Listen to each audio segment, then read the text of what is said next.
Happy day. Welcome to this week's Down Home with Tina. I am on my 199th episode, folks. That means we've got something special coming up. But before we get to that, we've got this show to get to first. I am so very excited because I do have a First Responder of the Month coming up from the City of Lancaster Police Department. And then after that, somebody else who for the very first time is going to be on the show. It is the Salvation Army Samaritan Center. Kelly. I've known Kelly for a really long time, the majority of my life. And I don't know why she's not been on before. I guess things just happen. And I'm just excited to have her because they offer a really great program for any adult that you may know or have in your life that you would like to see go and get some maybe socialization, interaction with other folks. But it's a great thing. So stick around, if you would please, to learn a little bit about what they have going on over on Hubert. It is Down Home with Tina, and I will be back here in just a minute.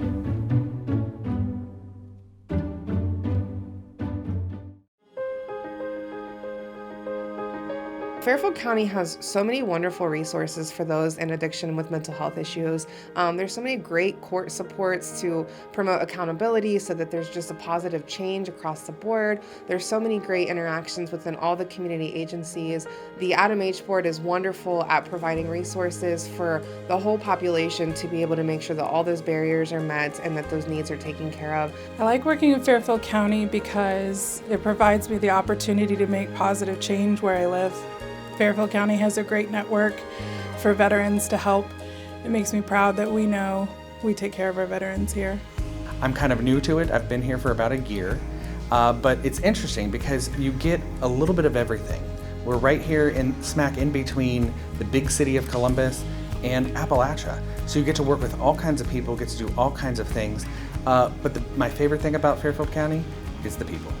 They are passionate, they are fun, they are engaged, and it's a great place to work. Community, connections, collaboration. The Fairfield County Way.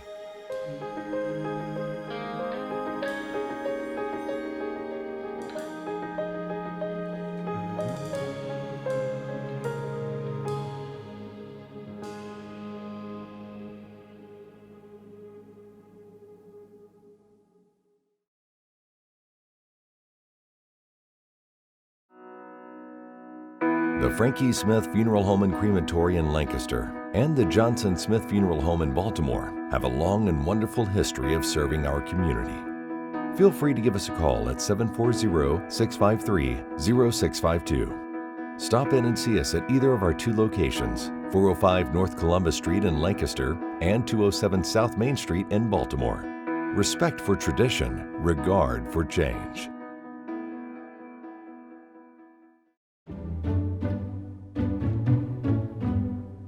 Welcome back to Down Home with Tina. It is my First Responder of the Month. My First Responder of the Month is brought to you by Bay Food Market. Thanks to them for supporting our local law enforcement and first responders and all of those great folks who decide to go in that line of work. And a lot of them do put their life on the line. And there's sometimes it's been that I've also had dispatchers and things like that, that also those folks with what they do, I could not even imagine, because I think, and I know I did a run with the Lancaster Police Department a few years ago, I think it's been now.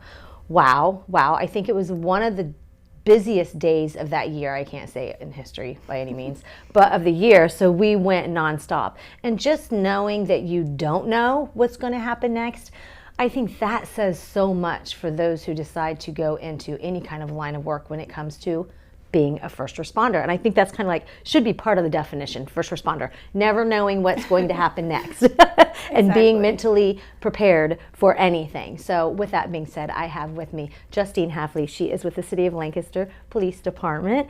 How are you? I'm well. How are you? I'm good. I just had this past year joined the Lancaster Citizen Police Academy Alumni Association, and we're sitting here and I was just like, oh, I met you, because I know that you had jumped on board as one of those who had started with the Lancaster City of Lancaster Police within the last year. We're going to find out all about that, but I love to start out with, why did you decide to go into law enforcement, Justine? Oh, that is a good question.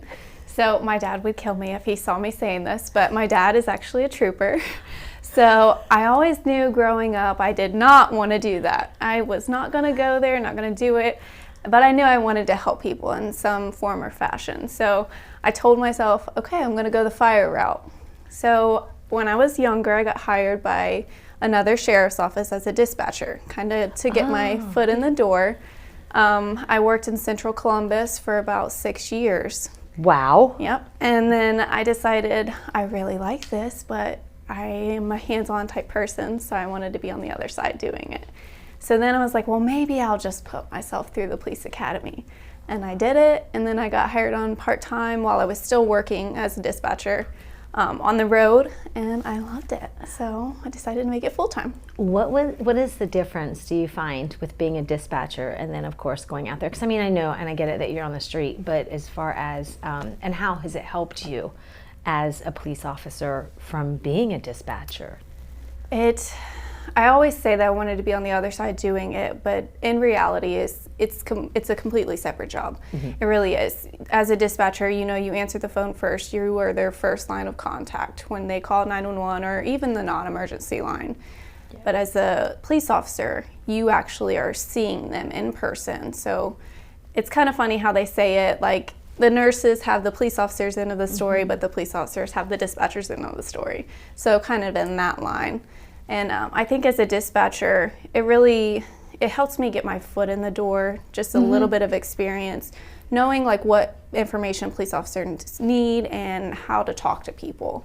Honestly, it helped a lot. Yeah, I think that there was somebody that said that they had wanted to go through the police academy and they ended up doing this dispatching, so it was just the opposite, because you find out when you're in that line of work where it is that you actually, where your heart is, and you just happen to be. I would think that it would have helped you to be prepared, because, and what's it like, because when to go to the dispatching, because you're visualizing how to help them and verbally communicating them what to do until somebody gets there. Now you are like there, and the visual is right in front of your face.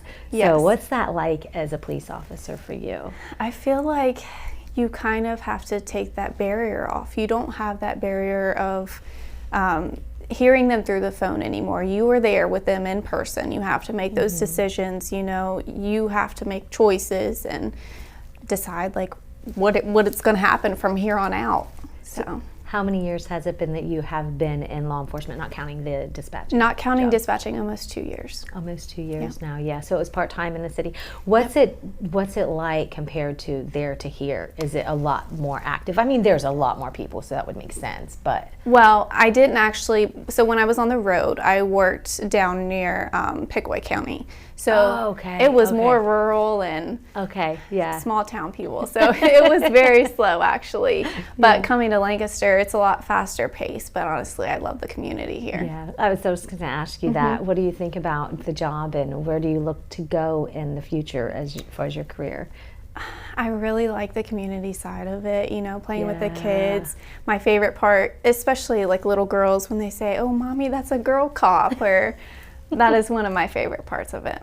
I've done some things in working at a detention center, and one of the things that we don't typically say is we talk about police. Of course, they're usually there because something's happened. Right. However, I just had, and this is just a question for you to help those parents that do have their teenagers that have been into trouble, and what they can tell them.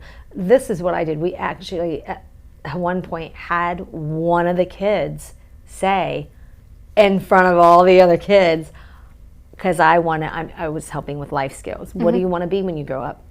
He said a cop. And I think the whole room was quiet, and they're like, crickets. You want to be a cop? I was like, now wait a minute here. Wait a minute. And then I explained to them that, that I know a local police officer who the reason why was because she saw some things as a child, and the police came in and helped her family in the situation they were in, and she wants to help them. And I really think that made them, I mean, nobody went against me. I don't know if it was because I was a teacher, but they were just kind of like, I'm hoping I made them think of it differently. And I even said, I go, I would hope to goodness. I was hope to goodness that if somebody come into my house and broke into my house at night, that each and every one of you in here would hope that a cop would show up to help and save me. I said, because I would hope you would care enough about me as I would you. And it makes them see law enforcement in a different way than being chased or Right. getting in trouble as Right. they have. Because you know? there is so much more to it, and especially with younger teens nowadays, I feel like a lot of the times if people take the time, all they need is just somebody to listen to them. A lot of times that's all they need. So I feel like bridging that gap is what we need more of.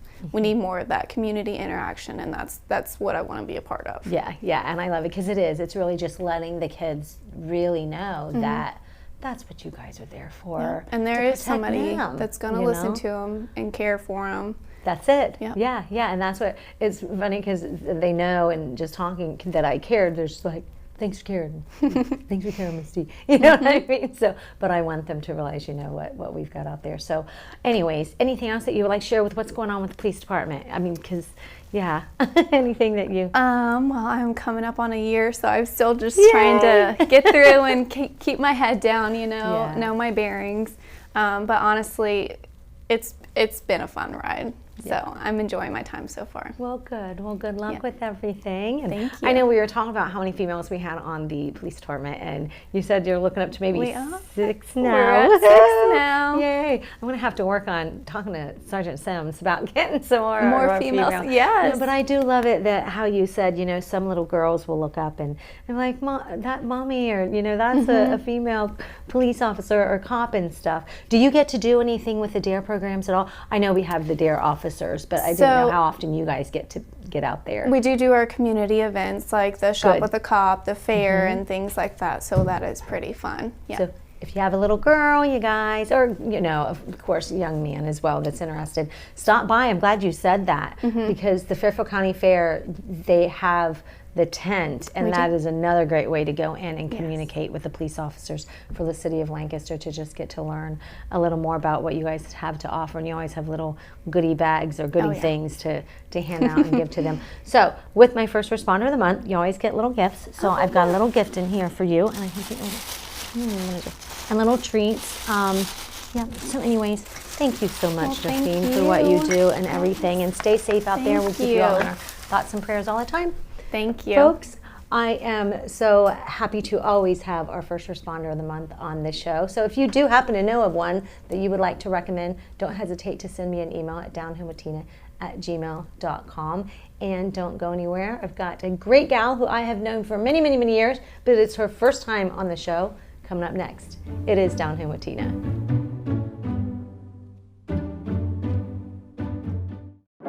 Bay Food Market is Fairfield County's source for high-quality, locally sourced meats. The meat case is always full of quality fresh beef, pork, gourmet burgers, and gourmet brats for you and your family to enjoy. Bay Food Market cures and smokes their own hams, bacon, and sausage.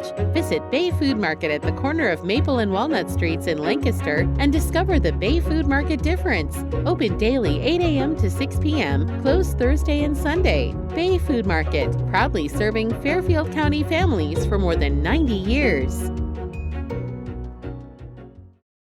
Dagger Law has more than 110 years of experience in nearly every aspect of the law. When we're not just helping clients, we're helping the community. You'll see us at festivals, sporting events, and around town because we live and work here too. We are your neighbors, and we want to help you when you need it. When we help each other, we're stronger. Our community is stronger. Creating a strong, vibrant, healthy, and safe community is everyone's responsibility, and we take the responsibility seriously. We are local. We are trusted. We are experienced.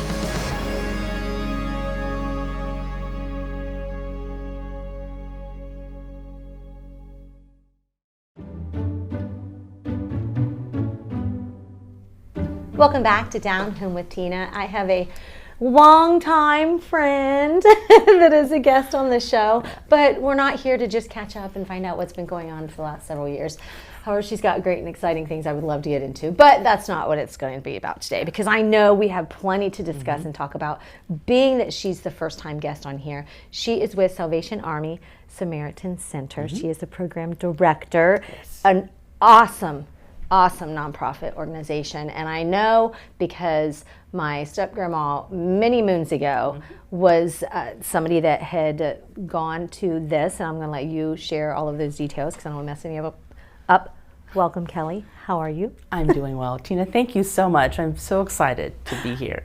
I'm excited for you to just share the great things that you're doing for our older adults, is really what it is, right? Yes. And I'm going to let you, what is the Samaritan Center? So the Samaritan Center is an adult day program. People come to us during the day for support and services.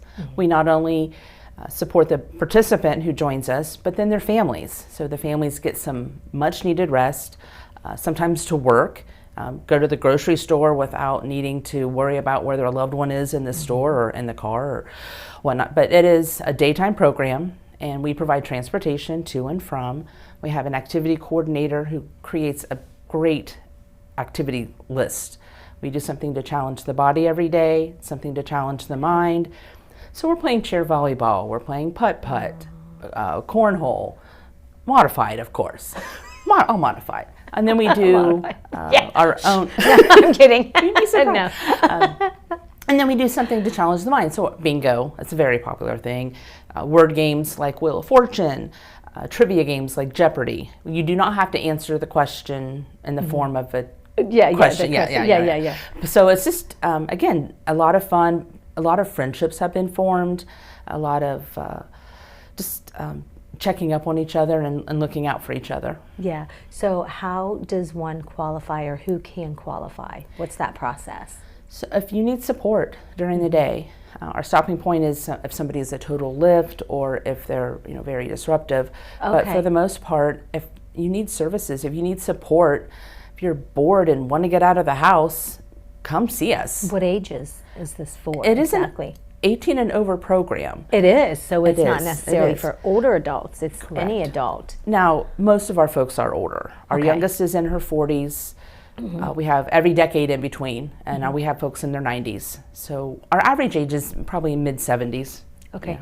Do they call you up and do they have somebody like a social worker or assistant or somebody that helps them to find out how they qualify and if it costs anything, or what is the fee if there's a fee? Yeah, and that is me. I am also the social worker. So please give us a call, 740-687-1921, and we'll talk about it. We'll talk about what financial assistance might be eligible, what we can connect you with, and how often we can get you started. There is an application process. We really just don't allow drop-ins, if you will, but there is an application process. We need to gather who folks are, who to call if there's an emergency, and then what they like to do and what they don't like to do, so then we can plan those activities around that. Do you set up the schedule as in, from week to week, or is it somebody says, hey, Miss Jones, we're wanting to bring her in today, can she come in? Is it kind of like that, or is it like a schedule? It is scheduled out, and we have to do that just because of staffing levels and transportation levels. So we do project out ahead of time who's going to be there the following week. Okay. Now, obviously, family comes in, doctor's appointments come in. If you're sick, please don't come in. So those things happen. But ahead of time. Monday is my day. Monday is my day that I know my loved one is going to be taken care of. I'm going to be able to go to the store. That's my day. Yeah. And we have people who use us the 4 days a week, and then folks who are just 1 or 2 days a week. Okay, that's what I was going to ask you. How many days a week and what are the hours? We are open from 9 to 3. We have kind of cut back post-COVID. We're building that back up, but our open hours are from 9 to 3. People can be there from 10 to 2 if they want, from 9 to 2. So it can be a couple of hours. couple hours in between that. So, but those are the hours that we have staff available to meet the need. Okay. How many years have you been doing this? 21. 21 years. What is it like working with the Salvation Army? I love it. I love what I do. I love the people we serve. I love the families that we get to work with and come alongside in their journey and just tag along and being that extra set of eyes and ears, that extra support to get through the caregiving journey. It can be difficult. Absolutely. And it is difficult with just trusting others to take care of your loved one. Now, you said, are there limitations? Is this for, you said anybody for adult, and what I mean by limitations is, can they have developmental disability and things like that as well, not just other, access, because of course handicap accessible and all of that as well. So we serve a lot of people with a dementia process, Alzheimer's, vascular, any that type of memory problems, needing cues and direction.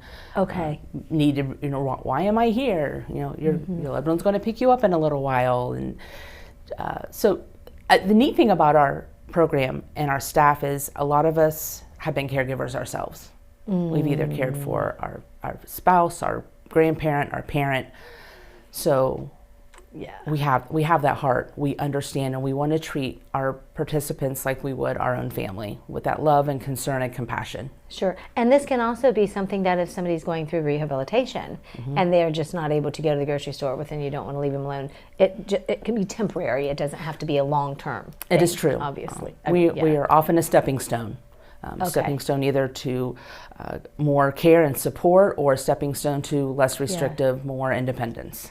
Anybody that has ever had somebody that you had to care for nonstop, this is something that really can help. Now, excuse me if this is the wrong word, but keep your sanity. It's not You a know bad what word I'm to you. saying? Yeah. Because, I mean, really, because it can become so very overwhelming, and some of us are like, we can do it all on ourselves, and we can do it by ourselves. And what I have seen, Kelly, from experience with loved ones, is their health begins to decline. Yeah. So this temporary time off or away can help prolong them to keep their loved one in the home. Yeah. And that's what I mean when I say that, because it can be a lot for any. And as you get older, usually you are an empty nester, and you are just one living with your loved one, your husband or your wife, and it gets to be too much. Yeah. So, anything else that you would like to share? Maybe your favorite memory of all your 21 years. There's too many to say. Again, just the people that we've impacted, the people we've been able to work with, lots of stories there. But the exciting thing we have coming up is National Adult Day Service Week. Yes. So we're celebrating that. President Reagan, clear back in 1983, recognized the value of adult day programs, the impact that it has not only on the participant but the family. And so we recognize that every year, and even locally we're going to celebrate that. So we have kind of a spirit week, if you will. And we asked the participants about this. I'm like, does that feel like you're too childlike or too high school-like? And they're like, no, we are kids at heart. That's right. And we are so excited for this.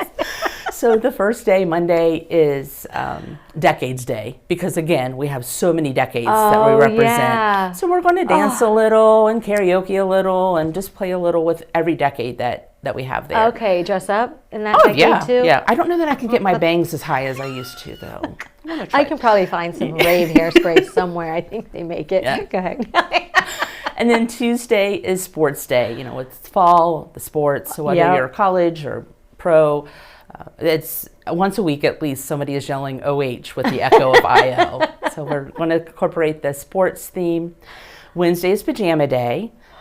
We have insisted that they have to wear pajamas, something to cover them appropriately.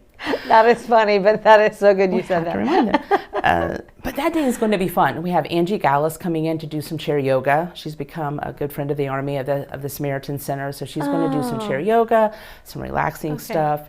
Our nurse is going to talk about the importance of rest and getting good quality. And then we're going to make a dream catcher, I think. Just some kind of craft, something fun. Yeah. But then Thursday is the annual talent show that our participants very much look forward to. And that will be in the afternoon on that Thursday. Does somebody win an award for that, or they just all go do their talent? Everybody's a winner. Everybody is a winner. I love that. Yes. Last year we had an Elvis impersonator. We've had people read poems, sing, and do some other fun stuff. Just share their talents. Because it doesn't matter how old you are and what your abilities or whatnot. Everyone has a talent to share. Right. And it's a Disney theme that day, so there may or may not be a reenactment of the Mickey Mouse Club, the original, with the names on the shirt. Fun. Very fun. Oh, Kelly, it sounds like it's just a really cool place for those adults who need some place to go. And something else we did not touch on was the socialization of... It is so important. When somebody is unable to do things on their own. Yeah, they're very limited to meet with and be with around other people. The response that our participants have, the families are just amazed about the alertness and the quality that comes from just getting out and being social. And it helps them, Yeah, it does. like, tremendously. Yeah. Yes, to prolong their life. Yeah. And we have a nurse on staff, so she's great. doing some health monitoring. She's providing some medications if Okay, that's good. needed. So that is there. It's an important piece. And we have Absolutely. transportation, but we're also looking for staff. So we are kind of capped with our numbers at this point because we do carry a certain ratio to number of participants to the number of staff. So we are ready to add more staff. So if anybody has an interest, wants to use their creativity and come and be a part of our amazing team. Is it paid or is it volunteer? It is paid. Okay. We have a paid, but we're also looking for volunteers. Awesome. Yeah, Okay. so we need somebody in the morning to help us greet people and welcome them in. It's always helpful to have lunchtime support, and then in the afternoon just to help clean up and get people on their way.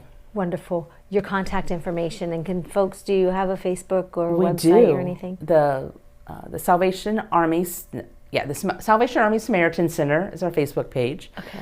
FCOHIO.salvationarmy.org is our website, Okay. and our number is 740-687-1921. Stop by at 228 West Hubert Avenue. We'd love to see you. Perfect. Wonderful. Kelly, thank you so very much. I love what you do, and you can see just how bright you are, how much you enjoy what you do. So, folks, please check them out if you have somebody that's an adult that is needing that extra care during the day, and it will definitely give you some time of rest and to maybe get those things done that are probably, maybe, I don't know, in some cases much needed.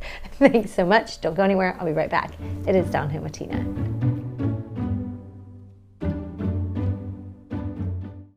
We want everyone to feel comfortable and safe that you pick up that phone, you make that phone call, and let us just guide you and lead you where you want. And then you can make an informed decision about what's best for you and your family.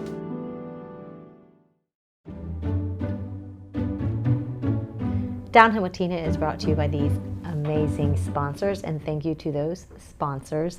Folks, I want to just talk a little bit about, so this is the very first year in, okay, let me see, 22 years that I didn't have the first day of school picture for one of my kids.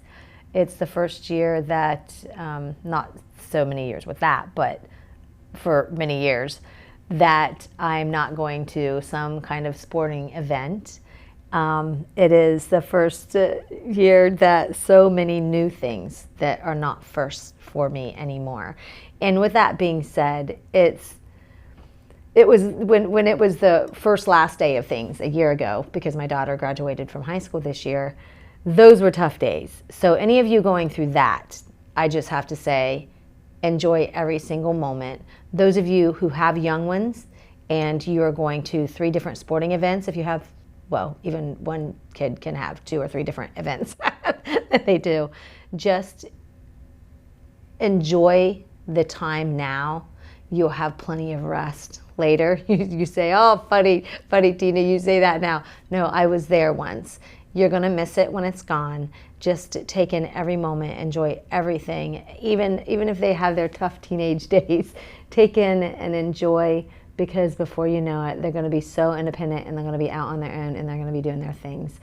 You will have to redefine yourself and what you are going to be, because you're no longer defined by the kids and what they're doing. So just be prepared for that and look forward to the future and the fun things that you'll get to do with them as adults, because as they become adults, you can become more like their best friend. And that's exactly what's happening in my life. And it's such a huge blessing. With that being said, I hope you have a blessed week. Thank you so much for watching the show this week.